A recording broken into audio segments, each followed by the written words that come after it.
하나님 말씀 보겠습니다. 하나님의 말씀은 사도행전 26장 21절에서 23절 사이의 말씀입니다. 사도행전 26장 21절에서 23절 사이 말씀입니다. 26장 21절 유대인들이 성전에서 나를 잡아 죽이고자 하였으나 하나님의 도우심을 받아 내가 오늘까지 서서 높고 낮은 사람 앞에서 증언하는 것은 선지자들과 모세가 반드시 되리라고 말한 것밖에 없으니 곧 그리스도가 고난받으실 것과 죽은 자 가운데서 먼저 다시 살아나사 이스라엘과 이방인들에게 빛을 전하리라 함이니라 하니라. 아멘. 오늘은 유일한 진리 시리즈 세 번째로 구원의 성취라는 제목으로 은혜를 나눕니다. 유일한 진리가 뭐라고 했습니까? 성경 말씀이 유일한 진리라고 했습니다. 유일한 진리인 성경을 통하여서 세상을 보니까 이 세상은 그냥 우연히 생긴 것이 아니라 하나님이 창조하셨습니다. 하나님의 솜씨로 세상을 창조하셨습니다. 그런데 그 세상이 오염되고 타락되었습니다. 무엇 때문에요? 하나님이 만드신 인간이 하나님을 반역하고 자기가 인생의 주인 되겠다고, 자기가 세상의 주인 한번 되어보겠다고 하나님에게서 독립하는 순간, 하나님께 반역하는 순간 그 본인도 죽게 되었고, 그리고 또 이 세상도 오염되고 타락하게 된 것입니다. 하나님은 이렇게 사람과 세상이 영원한 멸망을 받을 운명에 처해 있는데, 이 세상을 구원하시기 위해서 하나님은 이스라엘이라고 하는 한 민족을 택하셨습니다. 그래서 그 이스라엘이라고 하는 한 민족을 통하여서 하나님의 구원 계획을 드러내시기를 원하셨고 하나님의 구원을 펼치기를 원하셨습니다. 그래서 구약 성경은 바로 창조로부터 이스라엘 민족을 하나님 택하시는 과정과 그 민족이 어떻게 성공과 실패를 했는가 하는 것을 보여주는 것이 구약 성경인 것입니다. 그런데 그 구약 성경의 내용을 보니까 이스라엘 민족이 하나님께 역시 반역하고 우상을 섬기고 그렇게 범죄하더란 말이에요. 그래서 그 이스라엘 민족을 택하셨는데 그 택하신 이스라엘 민족이 점점 하나님의 계획과는 상관없이 점점 타락하여 가더라는 거죠. 그래서 인간의 또 실패가 이어지는 거예요. 인간의 실패, 이스라엘 민족이 실패로 점점 드러날 때에, 점점 이제 실패로 기울어질 때에 하나님께서는 선지자들을 보내셔서 그 실패한 이스라엘 민족 이면에 하나님의 구원 계획은 실패하지 않았다 하시면서 하나님이 이 세상을 구원하시는 숨겨진 하나님의 구원의 그 비밀을 점점 구체적으로 분명하게 드러내시기 시작하셨습니다. 그러니까 참 이 역설이에요. 하나님 택하신 이스라엘 민족이 실패하니까 그 선지자들을 통하여서 그 실패한 이스라엘 민족을 향한 경고를 하면서 한편으로는 인간은 실패하지만은 하나님은 반드시 세상을 구원하시는 그 일을 이루실 것이다 하시면서 하나님의 구원의 계획을 점점 구체적으로 분명하게 더 드러내셨습니다. 선지자를 통하여서. 그 계획은 뭐냐? 하나님 세상을 구원하는 계획은 인간으로서는 안 된다. 아무리 인류가 노력해봐도 안 된다. 그러니 하나님이 직접 나서셔서 세상을 구원하실 것이다.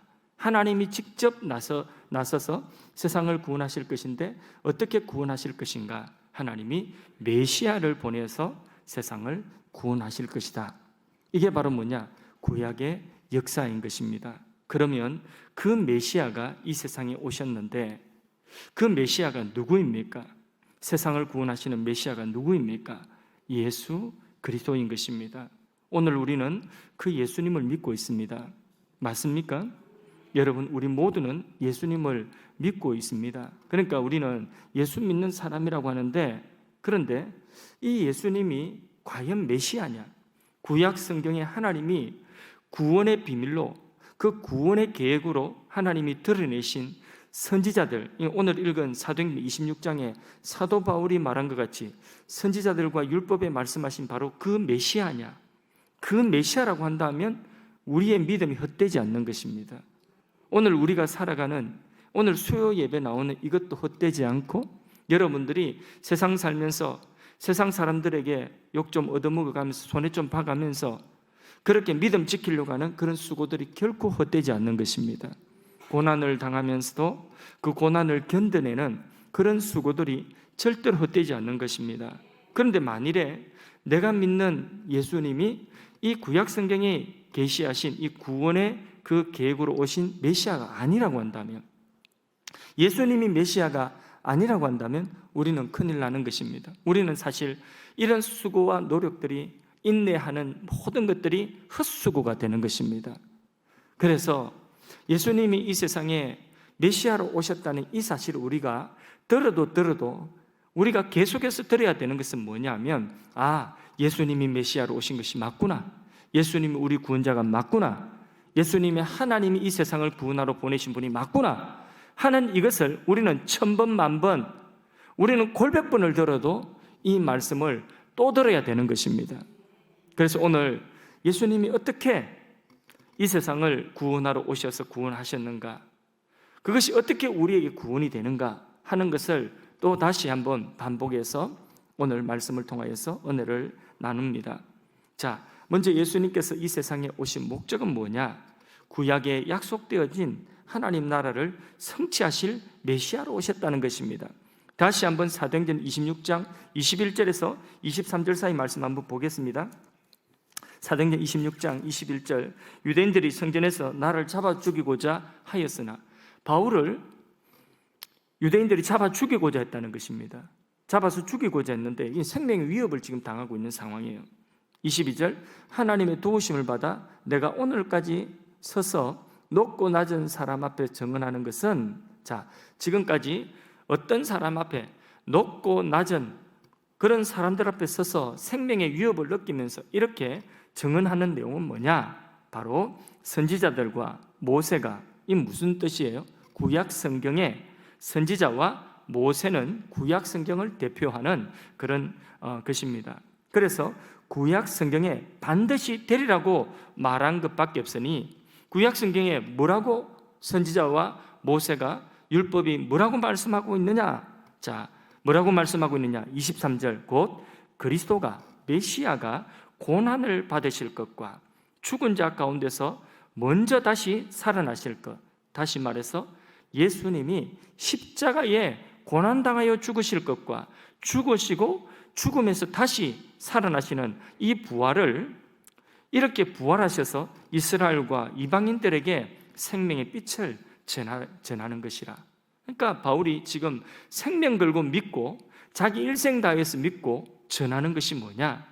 그것은 바로 구약 성경에 예언되어진 하나님의 구원의 이 방편이신 예수님, 바로 메시아, 바로 이 예수님의 십자가의 죽으심과 부활하심으로 유대인들과 이방인들, 다시 말해서 세상을 구원하시고자 하시는 이 하나님의 계획을 전한다는 것입니다. 그래서 예수님이 이 세상에 오신 것은요, 바울이 고백한 그 고백, 바울이 증언한 증언과 같이 우리를 이 세상에 구원하시기 위하여서, 이 세상을 또한 구원하시기 위하여서 구약에 약속하신 하나님 나라를 성취하실 메시아로 이 땅에 오신 것입니다. 마태복음 1장 21절에서 23절 사이의 말씀을 다시 한번 또 합독해서 이 말씀 읽어보도록 하겠습니다. 아들을 낳으리니 이름을 예수라 하라. 이는 그가 자기 백성을 그들의 죄에서 구원할 자이심이라 하니라. 보십시오. 자, 아들을 낳을 것인데 이름을 예수라 하라. 그 예수라고 하는 이름 뭐냐? 그가 자기 백성을 죄에서 구원할 자이십니다. 그러니까 이 땅의 하나님의 백성들을 죄에서 구원하실 그 이름, 예수라고 하는 이름을 가지고 메시아가 이 땅에 태어나셨다는 것입니다. 탄생하셨다는 것입니다. 그러면서 22절 보십시오. 읽습니다. 이 모든 일이 된 것은 주께서 선지자로 하신 말씀을 이루려 하심이니 이르시되. 보십시오. 이 모든 일이 된 것은, 다시 말해서 여기에 아들이 나셨는데 자기 백성을 죄에서 구원하실 예수라고 하는 이름으로 아들이 나셨는데, 이 아들이 나신 예수가 나심은 주께서, 하나님께서 선지자들로 하신 말씀을 이루려 하심이라는 거예요. 구약 성경에 선지자들을 통하여 이루어지리라고 하는 세상 구원에 하나님 백성들을 구원하시는 이 일이 이루어지도록 하시기 위해서 이 예수님이 오셨다는 것입니다. 선지자가 뭐라고 했는데, 이사야 선지자가 이사야서 7장 14절에 보면 23절의 말씀이 그대로 나옵니다. 뭐라고 이사야가 말했느냐? 자, 23절 또 읽습니다. 보라, 처녀가 잉태하여 아들을 낳을 것이요 그의 이름은 임마누엘이라 하리라 하셨으니 이를 번역한즉 하나님이 우리와 함께 계시다 함이라. 자, 처녀가 잉태하여 아들을 낳는다. 그래서 동정녀 마리아에게서, 남자를 알지 못하는 처녀에게서 아이가 나왔는데 그게 바로 표적이에요. 메시아가 그렇게 오실 것이라는 그 이사야 선지자의 말씀대로, 구약 성경의 선지자의 그 예언대로 오셨다는 것입니다. 그분의 이름은 예수님인데 그분의 또 다른 이름은 임마누엘이다.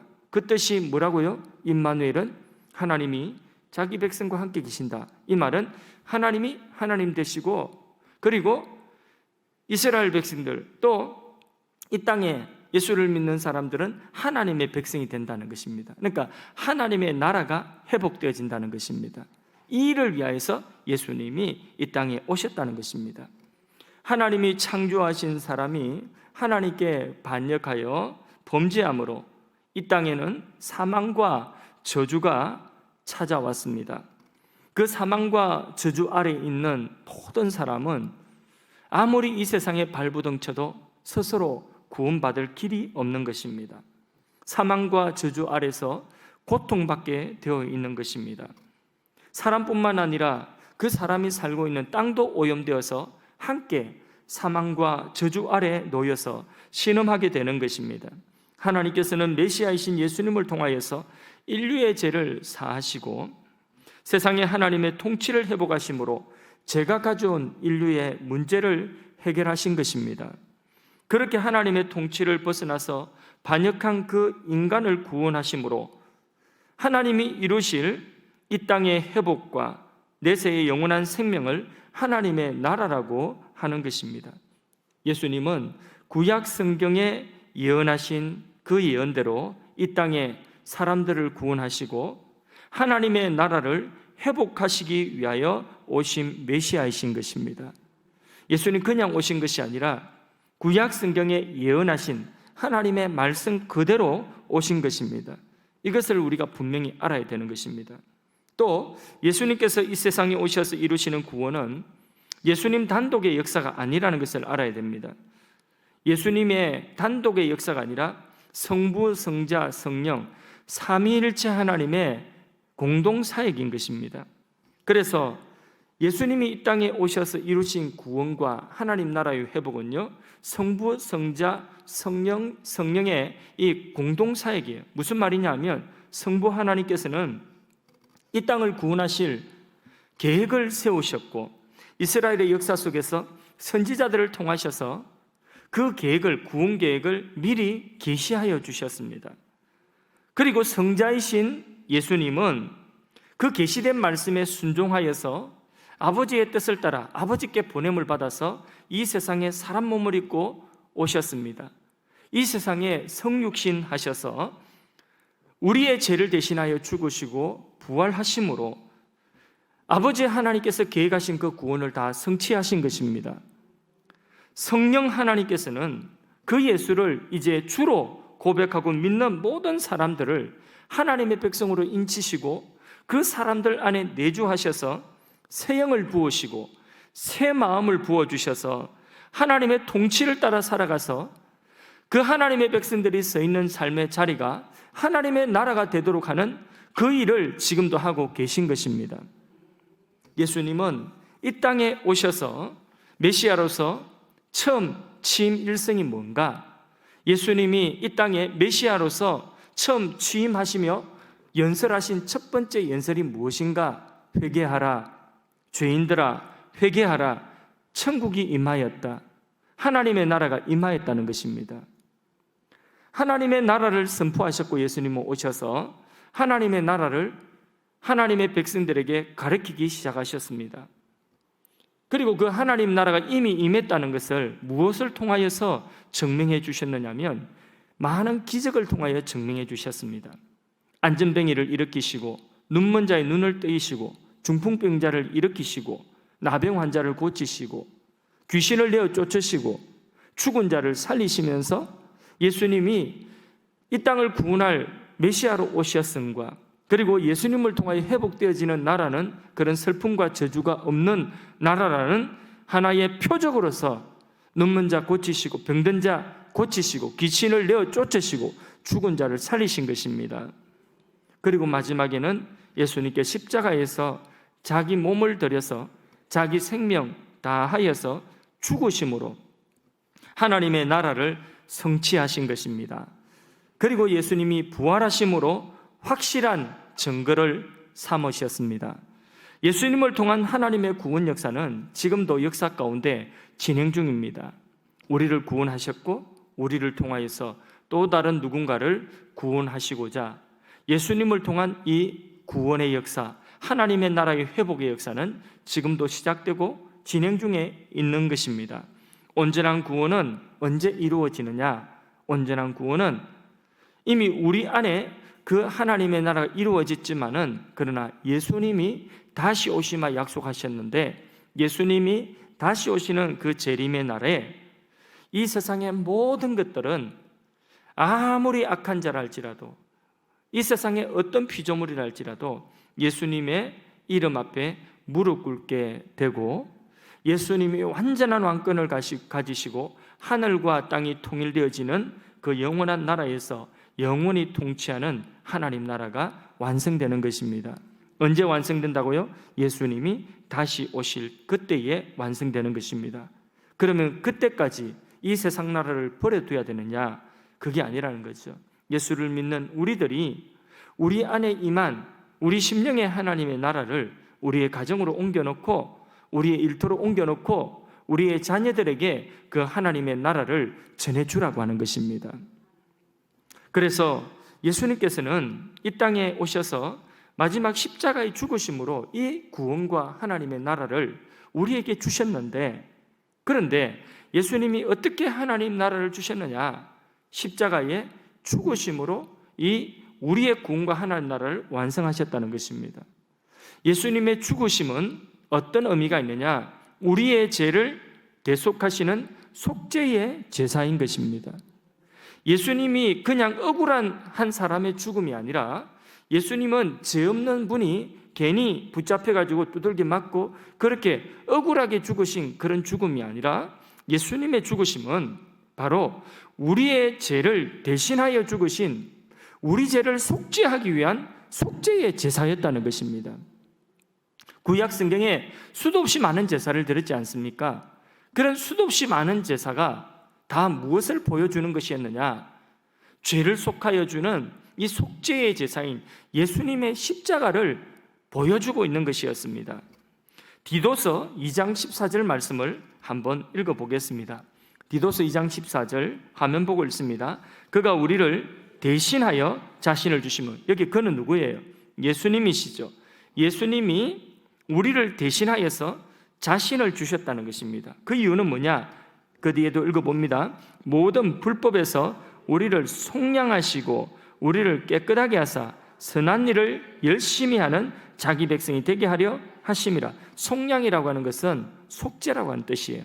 우리 죄를 속죄하시어서 우리를 깨끗하게 하시고 죄 없는 자로 그렇게 깨끗하게 하시고자 하시는 속죄의 제사를 우리 대신 드리셨다는 것입니다. 어떻게? 자신을 십자가에 주심으로, 자기 생명을 주심으로 그렇게 우리를 깨끗하게 해서 우리를 선한 일을 하는 하나님의 진정한 백성으로 재창조하셨다는 것입니다. 깨끗하게 리셋하고 다시 이제는 우리를 새로운 피조물로 만드셨다는 것입니다. 죄가 없는 사람으로. 그래서 예수님의 십자가의 죽으심은 인류의 죄를 대속하신 죽음이며 구약의 유월절 어린 양과 수없이 많은 제사장들이 짐승을 피 흘려서 그렇게 제물로 바쳐 드렸던 그 속죄의 제사들의 완성입니다. 단번에 영원한 제사를 예수님이 십자가에서 이 단번에 영원한 속죄의 제사를 드린 것입니다. 히브리서 10장 14절 말씀을 읽습니다. 그가 거룩하게 된 자들을 한 번의 제사로 영원히 온전하게 하셨느니라. 몇 번요? 예수님 몇 번 죽으셨어요? 한 번. 그러나 그 죽으심, 그 속죄의 제사의 효력은 어떤 효력이 있죠? 영원한 효력이 있다는 것입니다. 한 번에 영원한 효력이 있는 이 속죄의 제사를 예수님께서 십자가에서 그렇게 드리셨다는 것입니다. 자, 예수님의 죽으심은, 십자가의 죽으심은 우리 죄를 속죄하기 위한 속죄의 제사였다. 믿으십니까? 자, 예수님의 죽으심은 우리의 속죄를 위한 제사일 뿐만 아니라 또 우리를 어렵다 하시기 위한 그런 하나님 앞에서의 순종입니다. 어디까지 순종했느냐? 죽으시기까지 순종하신 순종입니다. 예수님의 십자가의 죽음은 속죄로 끝이는 것이 아니라 모든 인류가 의가 없으면 하나님 앞에 설 수가 없어요. 그러니까 의의 옷을 입고 하나님 앞에 설 수 있기 위해서는 예복을 입어야 돼요. 예복을. 근데 하나님 앞에 서기 위해서는 예복을 입어야 되는데 이 예복이 뭐냐? 의라고 하는 거예요. 의가 없으면 하나님 앞에 설 수 있는 사람이 없어요. 의가 뭐냐? 공로예요. 공로가 없으면 하나님 앞에 설 수가 없어요. 그런데 그런 공로가 우리에게 있느냐? 없다는 것이에요. 그런데 예수님께서 이 땅에 오셔서 행하신 모든 일들은 다 구약의 율법에 말씀하신 율법의 완성입니다.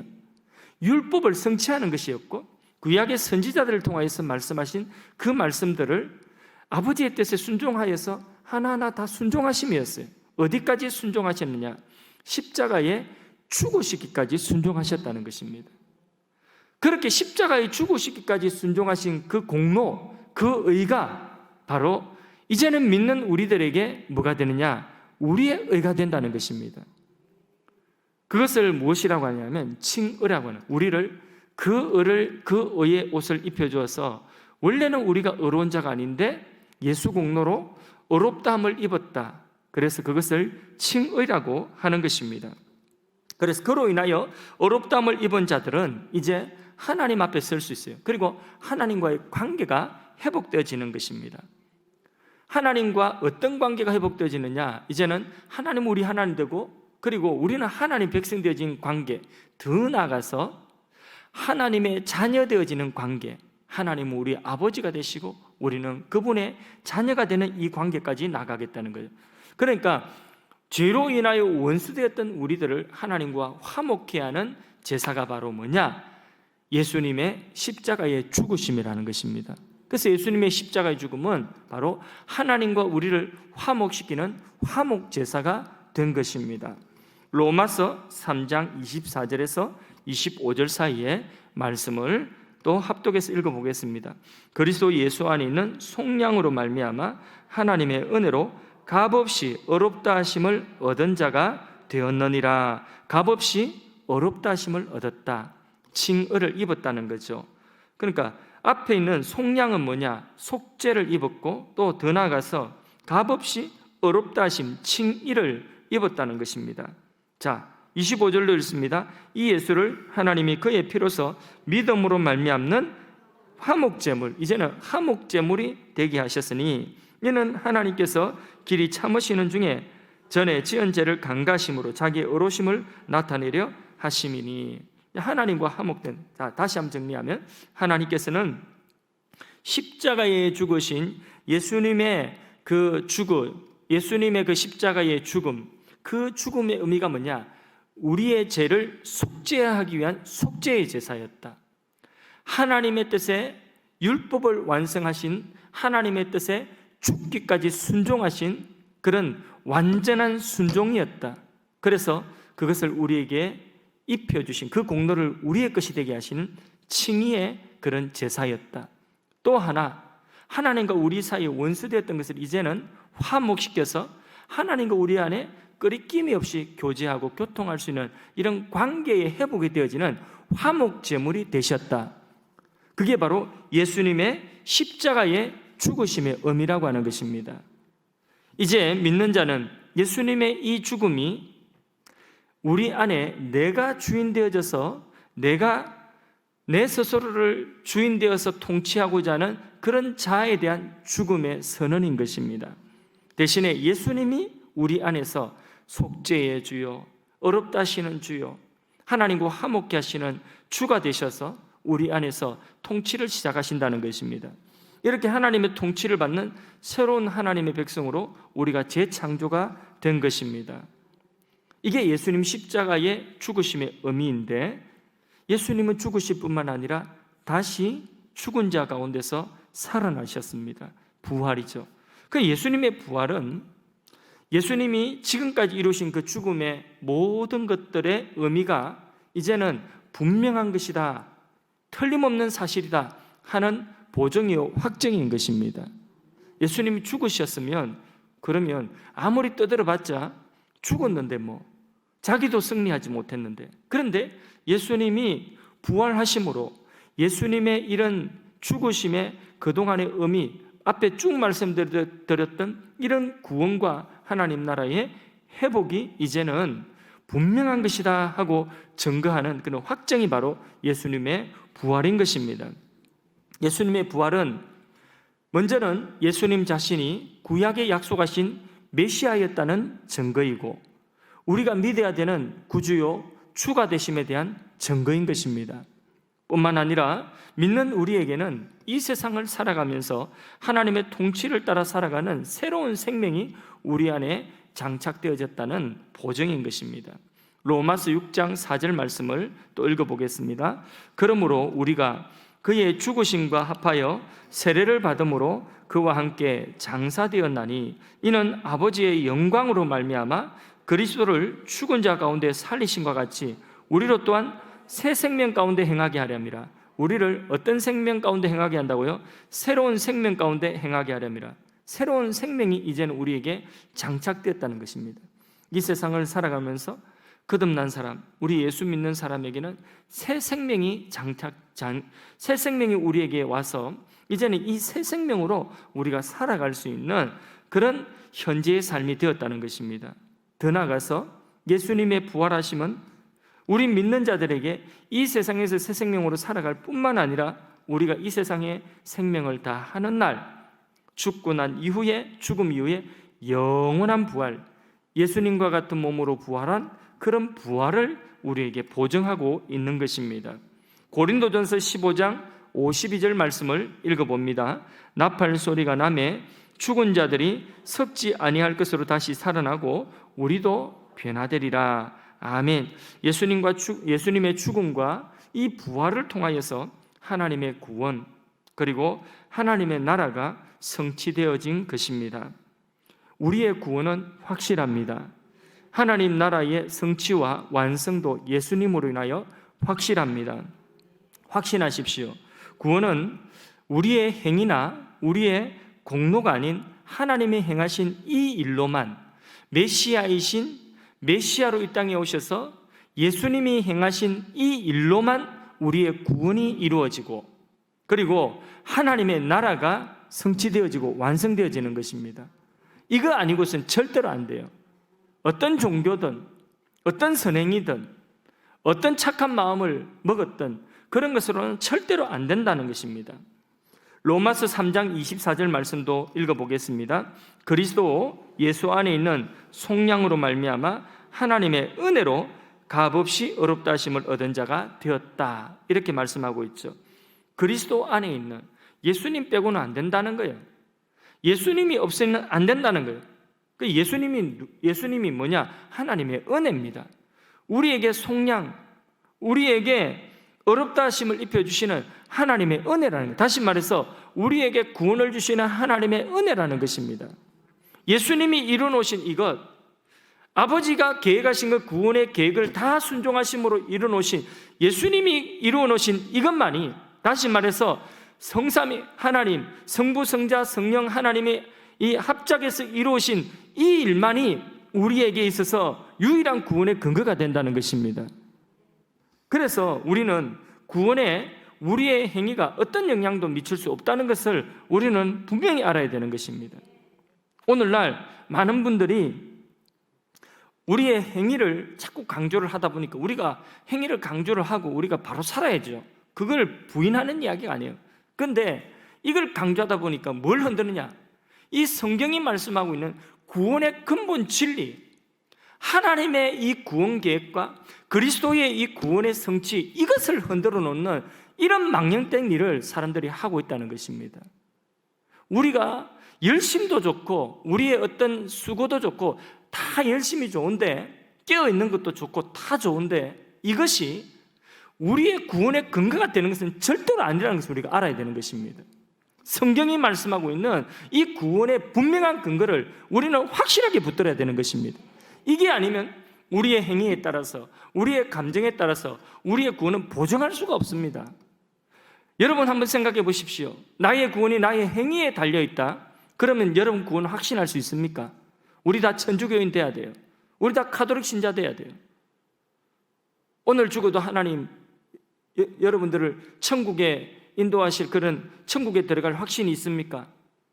겸손하게, 아이고 제가 뭐 행계에 있어야 되지요, 이 말 하게 돼 있다니까요. 우리가 이 구원의 이 하나님이 행하신 이 구원의 계획, 하나님이 계획하신 이 계획을 예수님이 성취하신 이 구원의 이 분명한 근거가 아니고서는요, 거기 우리 행위를 갖다 보태면, 보십시오. 여기에 깨끗한 물이 여기에 있는데, 이 깨끗한 물에 이렇게 물을 부었는데, 이 물에 자 여기에 파리가 한 마리가 빠졌어요. 파리가 한 마리 빠졌는데 내가 보니까 이 파리가 아까 벤소에 있던 파리라, 벤소에 있던 파리가 이게 한 마리 빠졌어요. 그래서 이거 건져냈어요. 깨끗하게 보여요. 드실랍니까? 드실랍니까? 그러니까 하나님이 이루어놓으신 완전한 구원에 인간의 행위를 갖다 보태는 순간 우리의 구원은 불완전한 것이 되는 것입니다. 그러므로 여기 말씀에 우리가 우리의 행위는 우리의 구원에 영향받지 않는다는 것을 분명히 알아야 되는 것입니다. 이것을 일컬어 하나님의 은혜로 된 구원이다. 그렇기 때문에 우리의 구원은 확실한 것이지 내 행위가 온전해서 우리 구원이 확실한 것이 아니라는 것입니다. 모든 성도는 자기 구원에 대해서 확신할 수 있어야 되는 것입니다. 만일 자신의 행위로 구원을 얻는다면 우리 구원은 확신할 수 없어요. 하나님께서 우리를 속죄하시고 어렵다 하셨으니 아무도 우리를 정죄할 수 없다. 어떤 것도 우리를 정죄할 수 없다. 그리스도 예수 안에 있는 이 하나님의 사랑에서 현재 일도 장래 일도 끊어놓을 수가 없다. 다른 어떤 피조물이나 어떤 막이나 어떤 영물이라도 우리를 정죄할 수가 없다. 오직 구원의 근거는 삼위일체 하나님이 이루어놓으신 이 구원의 행위, 이것 말고는 구원을 이룰 길이 없다. 하나님의 나라가 회복될 길이 없다. 이제 우리에게 있어서 중요한 것은 무엇이겠습니까? 믿음으로 예수님께서 성취하신 이 구원을 우리가 확신하고 영적 훈련을 통하여서 우리에게 남아있는 죄의 영향력을 이제 우리가 소멸하며 사는 것입니다. 먼저는 이 하나님이 이루는 이 구원을 우리가 믿음으로 수납하는 거죠. 그냥 온전히 믿음으로 수납하는 것입니다. 주여 나는 아무 공로 없습니다. 그러나 예수님이 이루어놓으신 하나님의 구원의 유일한 이 계획을 내가 나의 유일한 구원의 길로 받아들이고 내가 믿습니다 하고 믿음으로 수납하는 것입니다. 거기에서 이제 출발되는 것이죠. 새로운 생명이 우리 안에 장착되었으니 우리가 이 땅을 살아가면서 이 새로운 생명으로 살아가면서 우리가 이 새로운 생명으로 살아가면서 하나님의 나라를 우리를 통하여서 이 세상 가운데 드러내며 살아야 되는 것이죠. 그러기 위해서는 영적인 훈련이 우리에게 필요한 것입니다. 우리에게 남아있는 죄성 있어요. 이 남아있는 죄성, 이것을 끊어내는 훈련을 우리가 해야 되는 것입니다. 우리가 구원을 확신하는 것은 남은 삶을 어떻게 살든지 구원받을 수 있다는 그런 경거망동한 그런 생각으로 살아라고 하는 것이 결코 아닌 것입니다. 스스로 구원의 확신만 믿고 구원받은 자로서의 그런 어떤 삶의 증거가 없다면 이 심각한 문제예요. 자기 구원 돌아봐야 되는 거예요. 만약에 그렇게 살고 있다면. 구원받은 하나님의 백성은 하나님의 통치를 받아 살아가는 그런 사명을 가졌기 때문에 또 그런 엔진을 우리 안에 장착했어요. 이제는 우리의 영이 이게 하나님이 우리의 영을 거듭나게 새로운 영을 부어주셨어요. 새 마음을 주셨어요. 새 영, 새 마음이 장착되어졌기 때문에 이전에 하나님 없이 살아가던 그런 삶이 아니에요. 이제는 우리 안에서 내가 주인된 그것은, 그 영은 죽었어요. 내가 주인된 그 마음은 죽었어요. 그 자아는 죽었어요. 이제는 하나님을 알고, 이제는 하나님을 경외하고 하나님의 법에 순종하는 그런 영이 우리에게 부어졌단 말입니다. 그러나 여전히 우리 안에 죄성은 살아있는 것이죠. 그래서 이 영으로 우리 죄성을 꺾고 이걸 자꾸 훈련을 해야 되는 것이죠. 경건의 훈련을 통하여서 이 새로운 삶을 자꾸 익혀가야 되는 것입니다. 영적 훈련을 통하여서 우리의 삶이 변하면 구원의 열매들이 나타나는 것입니다. 그 나무로 그 열매를 안다는 거죠. 아니, 거꾸로 됐나? 그 열매로 그 나무를 안다는 것이죠. 그죠? 예. 열매로 나무를 아는 것이죠. 무슨 나무인지 몰라요. 그런데 열매를 맺힌 거 보니까 사과가 맺혔으면 사과나무 아니겠습니까? 그죠? 예. 사과가 어느 해에는 사과를 맺혔는데, 그런데 다음 해에는 사과를 맺고 보니까 용기가 생기고 좀 담력이 생기고 좀 실력이 늘어가지고 수박을 맺는 것은 아니지 않습니까? 그렇죠. 사과는 사과 열매를 내는 것입니다. 그러니까 그 열매로 그 나무를 아는 것입니다. 빌립보서 1장 10절에서 11절 말씀을 사이에 읽고 정리를 하겠습니다. 자, 빌립보서 1장 10절에서 11절 말씀. 너희로 지극히 선한 것을 분별하여 또 진실하여 허물 없이 그리스도의 날까지 이르고 예수 그리스도로 말미암아 의의 열매가 가득하여 하나님의 영광과 찬송이 되기를 원하노라. 아멘. 예. 이런 우리의 신앙의 완성을 위하여서 하나님은 여러분 모두의 심령 속에, 여러분의 내면 속에, 삶 속에 개입하셔서 지금도 일하고 계십니다. 그래서 우리 신앙의 승리는 바로 우리 안에 새로운 생명이 주어졌다는 것.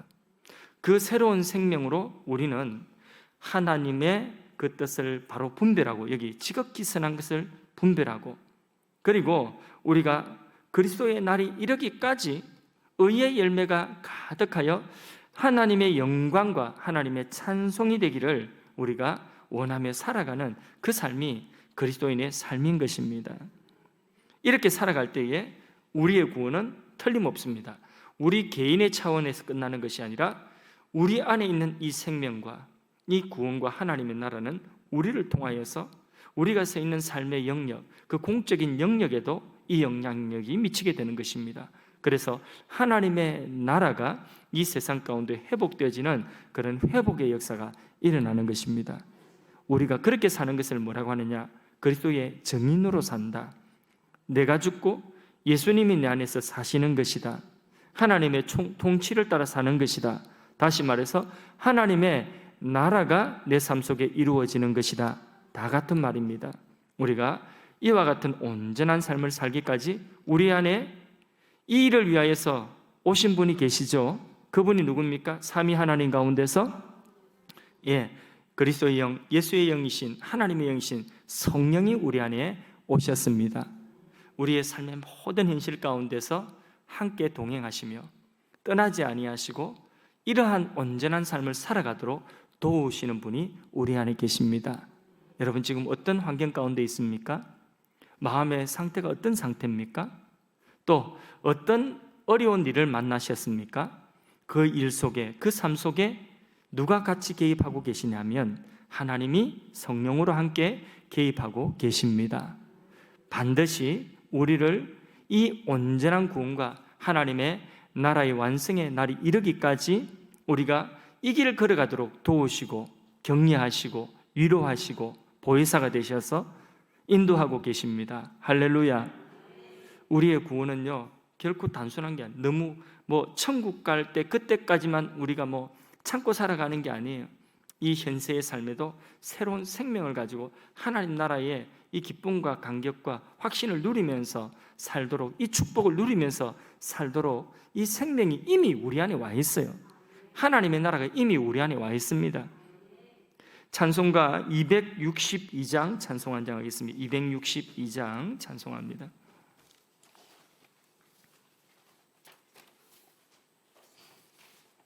찬송 262장입니다.